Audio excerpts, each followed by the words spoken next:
Hi, it's Friday afternoon. I just finished up Friday afternoon committee in our Facebook group, Happy and Healthy Educators by Elevated Harmonics. So we had a good conversation with a group of women who were there, but everybody would be welcome. I don't know how often I'll do Fridays, but that Friday afternoon committee sure is a good meeting time. I just thought I'd come to you today and give you a little bit of an update of what's been going on in the Elevated Harmonics world. I am Elizabeth, and I am Elevated Harmonics is my brainchild. My goal with it is to use music to help people live creative, happy, healthy lives. And to let those things be intertwined and interconnected in a way that is holistic and is encouraging of healthy practices along the way. I want to help people have creativity and vulnerability through that study and exploration of music. So that's where I'm coming from. My background is as a music teacher. I've worked in higher ed the past 4 years, but prior to that, I taught middle school choir, a little bit of high school choir. I worked in a nonprofit children's choir organization part-time also while I was doing my dissertation. So that's my background. And I've been working with future educators for the past 5 or 6 years. So I started this group on Facebook a week ago, thinking that I've just been seeing a lot of my friends who are getting through the school year and feeling like really overwhelmed with how hard this year of COVID has been. And so I wondered if it would be helpful to help people think about healthy practices that they can put into play to help heal, to help recover from what this last year has felt like. So healing and recovery. I use the word self-care sometimes, but my friend Karen reminded me that self-care feels a little triggery. It can hurt a little bit to think about that we have to be responsible for our own healing. And really what I see this group as being that we've started on Facebook is it's more of a community to encourage and remind one another. My big overarching goal is that we would take the time to heal this summer as educators, and then we would spin that out into our schools to encourage our colleagues and to structure our classrooms in a way that our colleagues and our students are able to know practices that they can put into place or to learn practices that they can put into place that will help them to recover from traumatic experiences. One of my colleagues at the university, she studies disasters, and she mentioned to a group of us that COVID is studied as a slow-moving disaster. And that blew my mind open because I started to think about all of the outcomes from disasters that require healing, that require a period of recovery, of rebuilding, of getting back to what life is going to look like. And it doesn't always look normal, right? We are coming out of a year and a half of really intense unknowns, really intense worry, really intense hyper functioning, hyper balancing of our lives, of our families, and also of our lives of our students. So trying to protect the people that we are tasked to protect. And nobody does that better than educators. Nobody does that better than people who care about others for a living, right? So we give to our students and then we turn around and give to our families. That burden is especially carried by women. And we just know that in most situations that is the case in our society. So those are concerns that I have when I see and hear my friends and colleagues coming to this discussion. So I started this group called Healthy and Happy Educators. And my goal there is just to create a space where we start conversation around practices that are research-backed, that can help you to feel better, heal.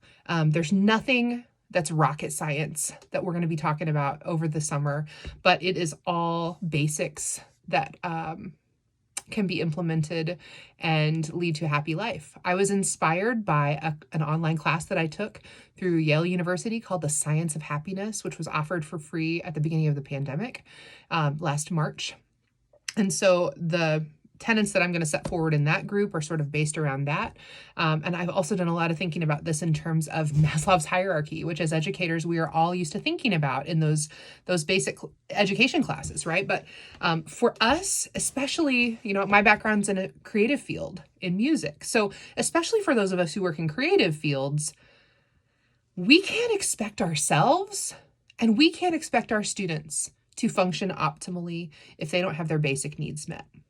And so when we are in the classroom, when we are helping our students recover from trauma, when we are strengthening the communication that is taking place internally in the body through vagus nerve function, we are doing that in ways that can help people to function more optimally, to help people, first of all, right? Like, so some of the things we talked about this week were some of the baseline Maslow's hierarchy of needs, level 1, right? So we talked about sleep this week in depth. Things like eating healthy foods, drinking enough water, physical touch, like those basic human needs. Are you getting those met? Okay, so then let's think about the next level. The big one here is we're coming out of COVID. Do you feel safe? Right? Is safety something that and security, are those needs that are being met? And if they aren't, or if our body is giving us cues that we're not safe, do we have the tools to, number 1, recognize it, and number 2, do something about it? So an example from my own life in the past week, I attended commencement, which I have attended commencement numerous semesters in the past 5 or 6 years. My university did a great job of social distancing everyone, and there was limited capacity, and all of those things were in place. But I found myself having anxious reactions when people in the crowd were cheering for their loved ones as they were coming across the stage. So much so that my body went into fight or flight, and I was having the feeling that I needed to get out of the space. Logically, my brain knew that I was safe. I was masked. The people around me were masked. We were in a space where all precautions were being taken. And I trust that to be true. However, my body did not recognize that. My body was saying, you are not safe. I haven't been in a group that large in a year and a half, right? Again, as a choir director, used to being in auditoriums full of people, working with large groups. That's something that we're going to wrestle with, right? That's just one example of how we're going to wrestle with that. So then with my knowledge of what I need to feel safe and secure, what do I do for myself when I get anxious like that? So I can fall back on my practices. I know what my body might need to get out of that state. So I know that I can use some breathing techniques that I have to get out of that state. I know that I might, when I left that space, I knew I needed to take off my regalia and go take a walk because I needed to move my body to work off some of that anxious energy. I called and talked to a friend because we also know that in times of anxiety, talking through it with somebody can be helpful. And that's one of the ways that our body, again, knows that we're safe, to talk to someone who shows compassion. And so I did that. The more we learn about these basic functions of our body, the better off we're going to be. Now, educators, my group is for educators, not just music teachers, but all of us, because we all are working with young people. In a conversation I just had with some friends, we talked about the fact that as educators, in a lot of ways, we are conditioned to ignore the signals that our body is giving us, the safety signals or the signals for our basic human needs. Like, we joke, and it's kind of funny, but when you think about it, it's kind of hard, right? We joke about our teacher bladder. We get our teacher bladder going in August because we can't use the bathroom when we want to, right? Like, there are all of these things that we have built into the way that we run our classrooms that I really think we could do a better job of restructuring as we go into this coming year. But all of that starts with us learning and recovering and healing from the past 18 months. So I'm creating this space in particular that I'd love for you to be a part of if that feels resonant to you. And so you can join us on Facebook at Happy and Healthy Educators by Elevated Harmonics. In addition to that, I have been really excited because I've been doing some more educator coaching sessions. So if you are interested in that, I am available to talk through any of your teaching strategies with you.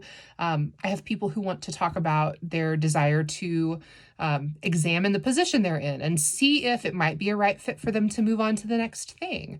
All of that coaching work happens in a one-on-one setting at this point, and it is really exciting to talk through some of those things with people who just want a listening ear that is informed and understands. So working with educators is something I've done in my current position.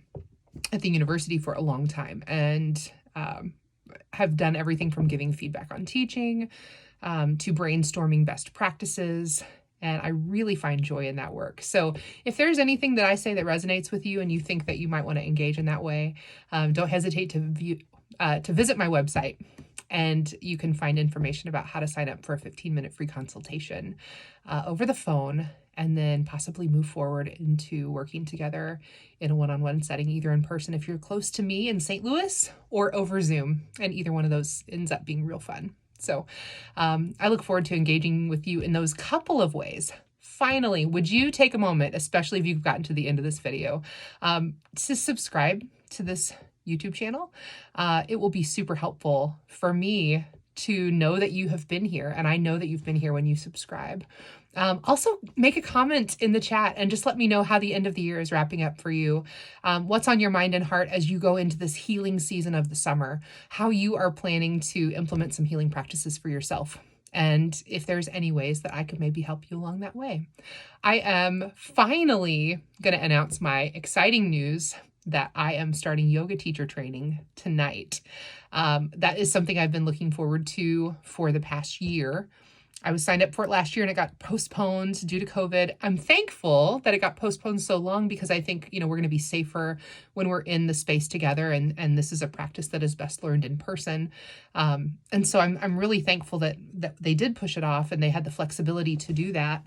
But I am sure excited to get into it, because you may or may not know that my own journey has taken me through some body healing and trauma healing that was done through a practice of yoga that started before COVID, when my marriage ended about 2 years ago. So I'm just really thankful for the chance to do that. And thank you to those of you who were supporters of me as I explored those opportunities and got a chance to sign up for that class. So I'm most excited about my yoga teacher training because it is with a trauma-informed focus.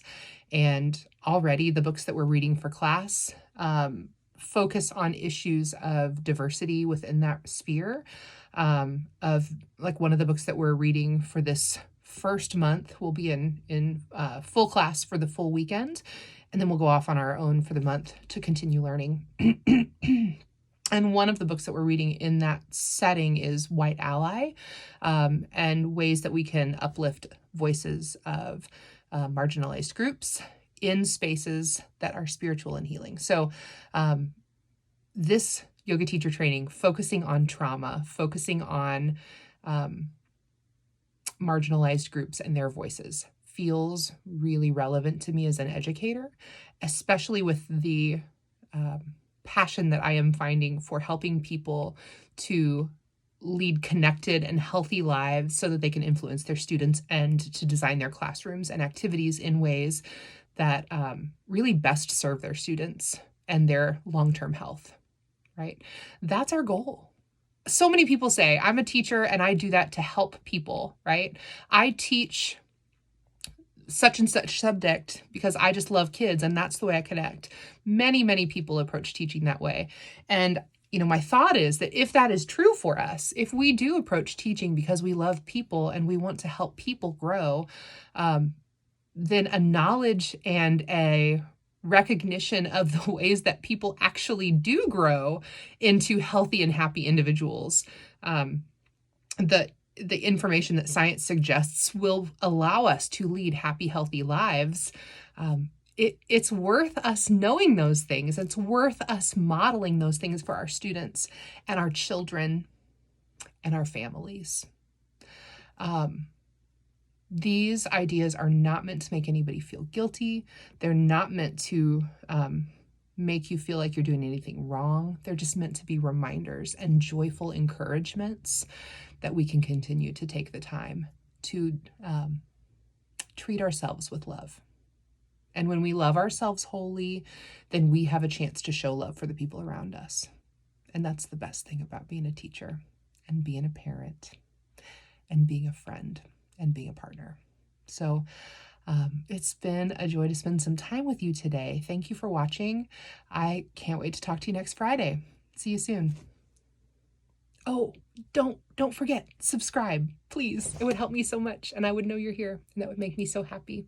Thank you. Have a good week.